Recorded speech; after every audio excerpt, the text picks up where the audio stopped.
Hello, I'm Todd Gackey, Director of Government Relations here at the Family Foundation. I'm joined by Josh Hetzler, our Legislative Counsel. Josh, it feels a lot like Groundhog Day. The governor just finished up a press conference. He's issued another executive order. He did this right before Easter. He did it right before Thanksgiving. And now he's done it 2 weeks out away from Christmas. Tell us, what is in this executive order we need to know about? I've got it right here, Executive Order 72, 19 new pages of executive order. Now, a lot of the things about it are the same as we've seen before, but there are a number of changes, and I'm going to give you three primary ones. And the first is that there's going to be a statewide curfew from midnight to 5 a.m. It's sort of a stay-at-home order. And I'm not sure really what people are going to be doing between midnight and 5, but nevertheless, everyone is encouraged to stay home. And I say encouraged because there's actually not a penalty that comes along with this. So it's not really enforceable, so that's important to know.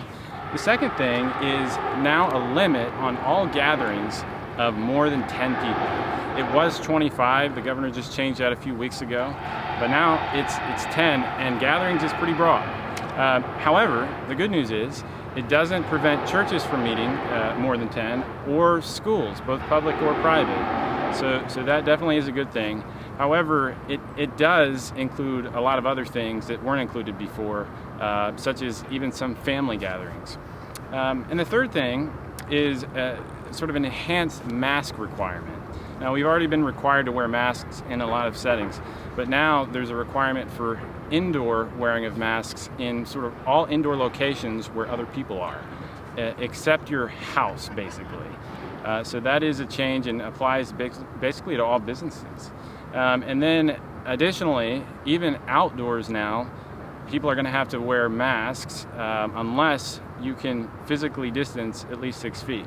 Otherwise, apparently, we're going to be enforced to wear masks outside. So those are the three main things here that we're having to deal with. Okay, so if I'm hearing this, I'm hearing a 10-person limit. Does that mean then I'm not going to be able to have Christmas with extended family, opening gifts and all of that?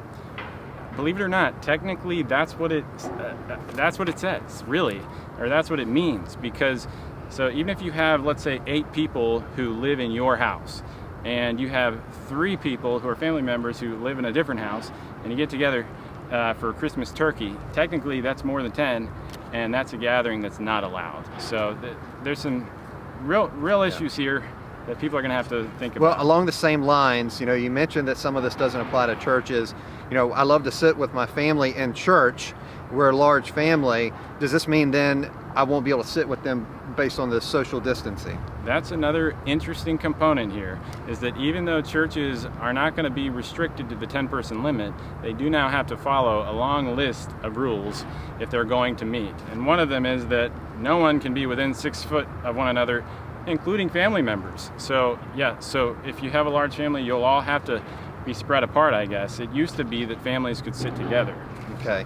So you mentioned also that private schools are exempt. One of the reporters during the press conference actually asked the governor if private schools who are in these school districts where they have gone virtual, if they will be required to do the same. So just, I guess, for those that have kids in private school, those maybe are running private schools, what can you do? What would you want to share with them regarding this? Yeah, so for private schools, I don't think really anything is going to change effectively. They can continue doing what they're doing. They don't have to meet virtually. So that's definitely good news. And I'll mention lastly, the governor did say in his press conference today, though it's not in the order, he said it. He said, yeah, we're not really going to enforce things on churches. And so hopefully he means it. Yeah. So this is our initial analysis of the executive order. We're going to continue to write and comment on it as we learn more. We also have a regular session coming up next year, so there's going to be a lot that we're going to be writing on, that a lot of issues coming up. So it's really important that you sign up for our email alerts at the Family Foundation. You can also go to the Founding Freedoms Law Center. We do a lot of writing there and posting blogs. So please continue to follow us on our website, also on Facebook, and we will keep you posted of any more developments on this issue.